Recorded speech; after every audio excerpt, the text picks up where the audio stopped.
Stan Bolovan. On the outskirts of a village, there stood a small house. In the house lived a man who had a wife, and the wife was sad all day long. "Dear wife, what is wrong with you, that you hang your head like a drooping rosebud?" asked her husband one morning. "You have everything you want. Why cannot you be merry like other women?" "Leave me alone, and do not seek to know the reason," replied she, bursting into tears. And the man thought that it was no time to question her, and went away to his work. He could not, however, forget all about it, and a few days after he inquired again the reason of her sadness, but only got the same reply. At length, he felt he could bear it no longer, and tried a third time, and then his wife turned and answered him.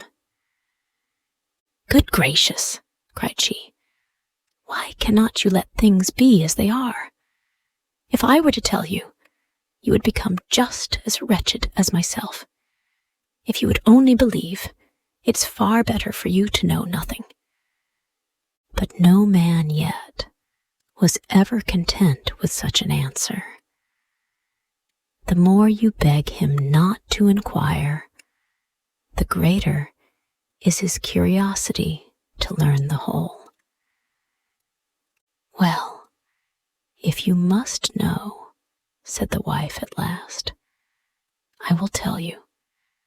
There is no luck in this house, no luck at all.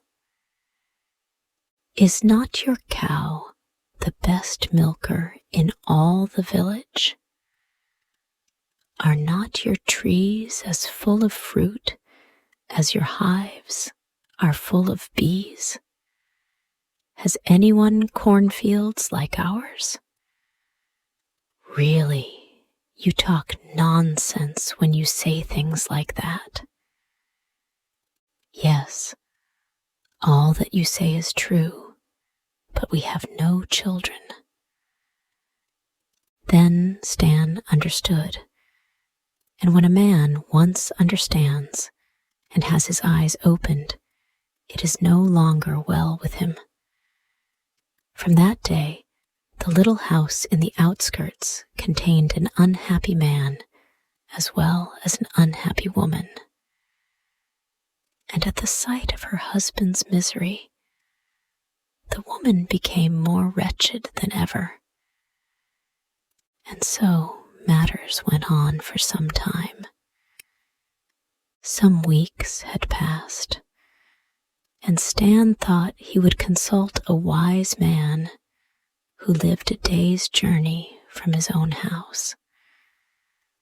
The wise man was sitting before his door when he came up, and Stan fell on his knees before him. "Give me children, my lord. Give me children." "Take care what you are asking," replied the wise man. "Will not children be a burden to you? Are you rich enough to feed and clothe them? Only give them to me, my lord, and I will manage somehow." And at a sign from the wise man, Stan went his way. He reached home that evening, tired and dusty, but with hope in his heart. As he drew near his house, a sound of voices struck upon his ear, and he looked up to see the whole place full of children. Children in the garden, children in the yard, children looking out of every window. It seemed to the man as if all the children in the world must be gathered there. And none was bigger than the other, but each was smaller than the other, and everyone was more noisy and more impudent and more daring than the rest. And Stan gazed and grew cold with horror as he realized that they all belonged to him. Good gracious, how many there are! How many, he muttered to himself.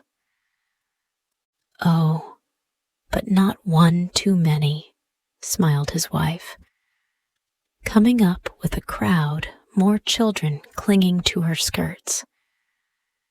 But even she found that it was not so easy to look after 100 children, and when a few days had passed, and they had eaten up all the food there was in the house, they began to cry, "Father, I am hungry.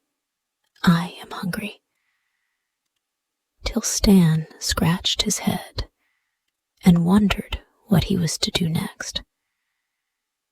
It was not that he thought there were too many children, for his life had seemed more full of joy since they appeared.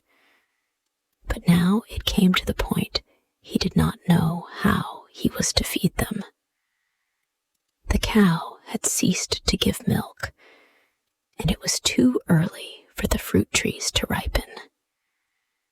"Do you know, old woman," said he one day to his wife, "I must go out into the world and try to bring back food somehow, though I cannot tell where it is to come from." To the hungry man, any road is long. And then there was always the thought that he had to satisfy 100 greedy children as well as himself. Stan wandered and wandered and wandered till he reached to the end of the world, where that which is mingled with that which is not. And there he saw, a little way off, a sheepfold with 7 sheep in it. In the shadow of some trees lay the rest of the flock. Stan crept up, hoping that he might manage to decoy some of them away quietly and drive them home for food for his family.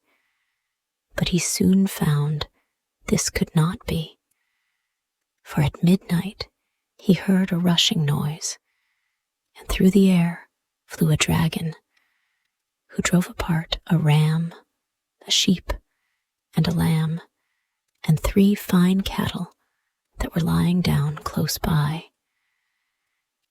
And besides these, he took the milk of 77 sheep and carried it home to his old mother, that she might bathe in it and grow young again. And this happened every night. The shepherd bewailed himself in vain. The dragon only laughed, and Stan saw that this was not the place to get food for his family. But though he quite understood that it was almost hopeless to fight against such a powerful monster, yet the thought of the hungry children at home clung to him like a burr and would not be shaken off. And at last he said to the shepherd, "What will you give me if I rid you of the dragon?" "1 of every 3 rams, 1 of every 3 sheep, 1 of every 3 lambs," answered the herd.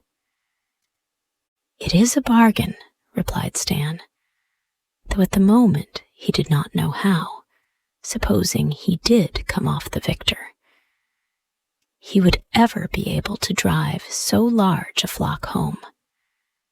However, that matter could be settled later. At present night was not far off, and he must consider how best to fight with the dragon. Just at midnight, A horrible feeling that was new and strange to him came over Stan, a feeling that he could not put into words even to himself, but which almost forced him to give up the battle and take the shortest road home again. He half turned. Then he remembered the children and turned back. "You or I," said Stan to himself, and took up his position on the edge of the flock. "Stop!" he suddenly cried, as the air was filled with a rushing noise, and the dragon came dashing past. "Dear me," exclaimed the dragon, looking round. "Who are you, and where do you come from?" "I am Stan BOLOVAN, who eats rocks all night, and in the day feeds on the flowers of the mountain. And if you meddle with those sheep, I will carve a cross on your back." When the dragon heard these words, he stood quite still in the middle of the road, for he knew he had met with his match. "But you will have to fight me first," he said in a trembling voice, for when you faced him properly, he was not brave at all. "I fight you?" replied Stan. "Why, I could slay you with one breath." Then, stooping to pick up a large cheese which lay at his feet, he added, "Go and get a stone like this out of the river, so that we may lose no time in seeing who is the best man." The dragon did as Stan bade him, and brought back a stone out of the brook. "Can you get buttermilk out of your stone?" asked Stan. The dragon picked up his stone with one hand and squeezed it till it fell into powder, but no buttermilk flowed from it. "Of course I can't," he said, half angrily. "Well, if you can't, I can," answered Stan, and he pressed the cheese till buttermilk flowed through his fingers. When the dragon saw that, he thought it was time he made the best of his way home again, but Stan stood in his path. "We have still some accounts to settle," said he, "about what you have been doing here." And the poor dragon was too frightened to stir, lest Stan should slay him at one breath and bury him among the flowers in the mountain pastures. "Listen to me," he said at last. "I see you are a very useful person, and my mother has need of a fellow like you. Suppose you enter her service for 3 days, which are as long as one of your years, and she will pay you each day 7 sacks full of ducats. 3 times 7 sacks full of ducats." The offer was very tempting, and Stan could not resist it. He did not waste words, but nodded to the dragon, and they started along the road. It was a long, long way, but when they came to the end, they found the dragon's mother, who was as old as time itself, expecting them.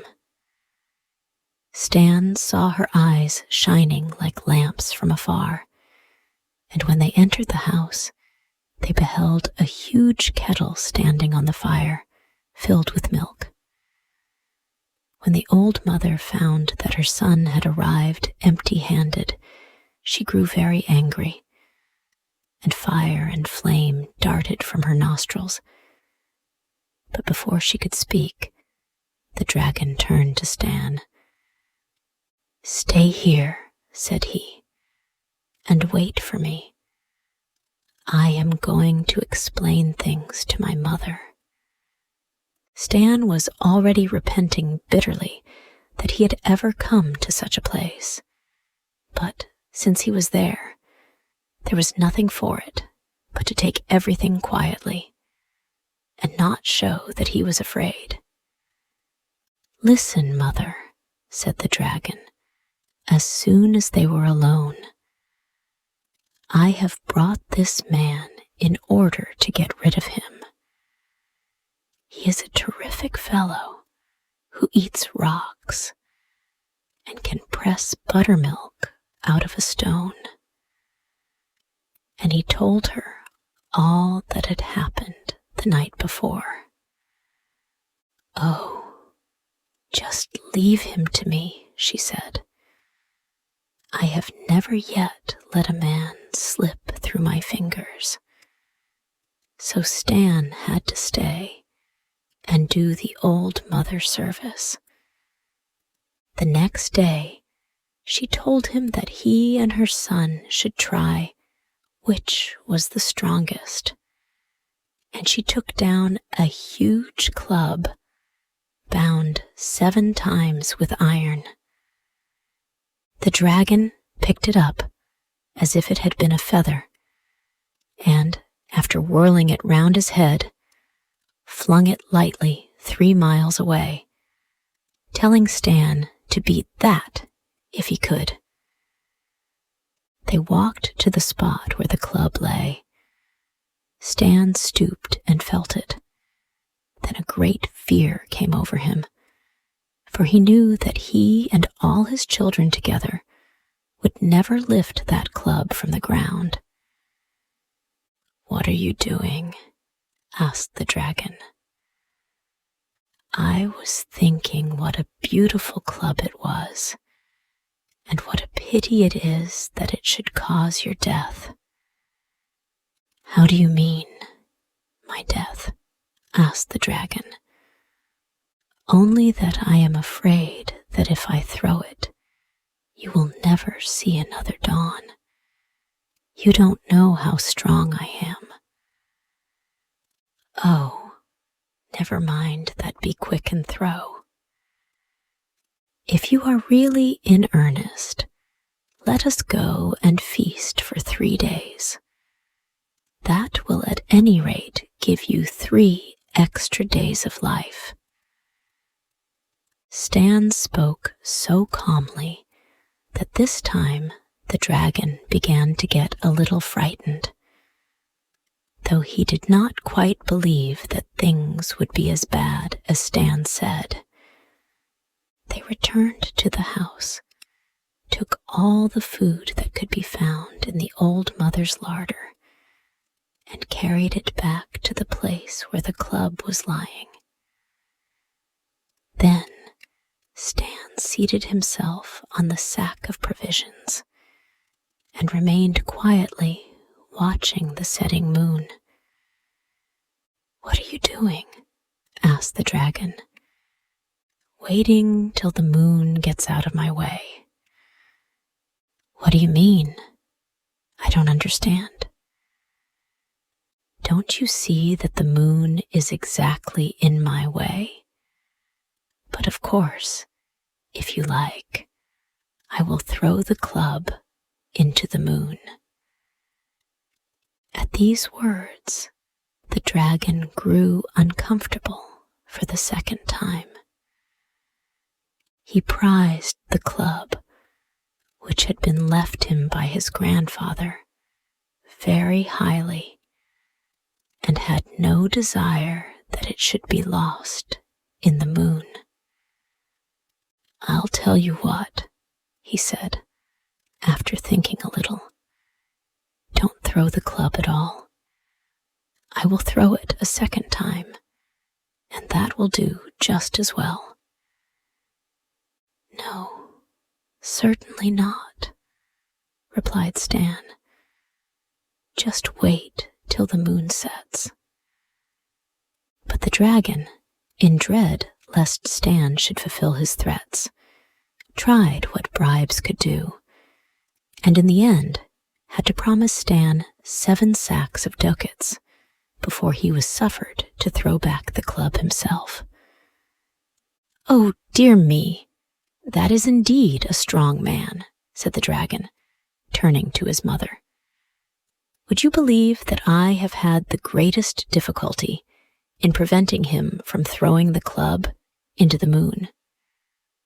Then the old woman grew uncomfortable too.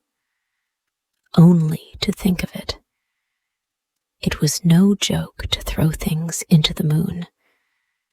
So no more was heard of the club, and the next day they had all something else to think about. "Go and fetch me water," said the mother, when the morning broke, and gave them 12 buffalo skins, with the order to keep filling them till night. They set out at once for the brook, and in the twinkling of an eye, the dragon had filled the whole 12, carried them into the house, and brought them back to Stan. Stan was tired.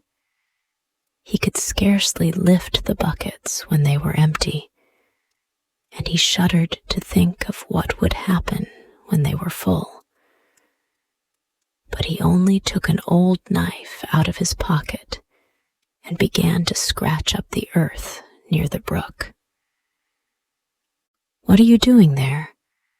How are you going to carry the water into the house?" asked the dragon. "How? Dear me, that is easy enough. I shall just take the brook." At these words, the dragon's jaw dropped. This was the last thing that had ever entered his head, for the brook had been as it was since the days of his grandfather. "I'll tell you what," he said. "Let me carry your skins for you." "Most certainly not," answered Stan, going on with his digging, and the dragon, in dread lest he should fulfill his threat, tried what bribes would do, and in the end had again to promise 7 sacks of ducats before Stan would agree to leave the brook alone and let him carry the water into the house. On the 3rd day, the old mother sent Stan into the forest for wood, and, as usual, the dragon went with him. Before you could count 3, he had pulled up more trees than Stan could have cut down in a lifetime, and had arranged them neatly in rows. When the dragon had finished, Stan began to look about him, and choosing the biggest of the trees, he climbed up it, and breaking off a long rope of wild vine, bound the top of the tree to the one next it. And so he did to a whole line of trees. "What are you doing there?" asked the dragon. "You can see for yourself," answered Stan, going quietly on with his work. "Why are you tying the trees together?" "Not to give myself unnecessary work. When I pull up one, all the others will come up too." "But how will you carry them home?" "Dear me, don't you understand that I am going to take the whole forest back with me?" said Stan, tying 2 other trees as he spoke. "I'll tell you what," cried the dragon, trembling with fear at the thought of such a thing.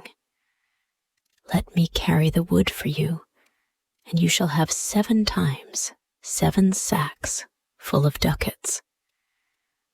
"You are a good fellow," and I agree to your proposal," answered Stan, and the dragon carried the wood.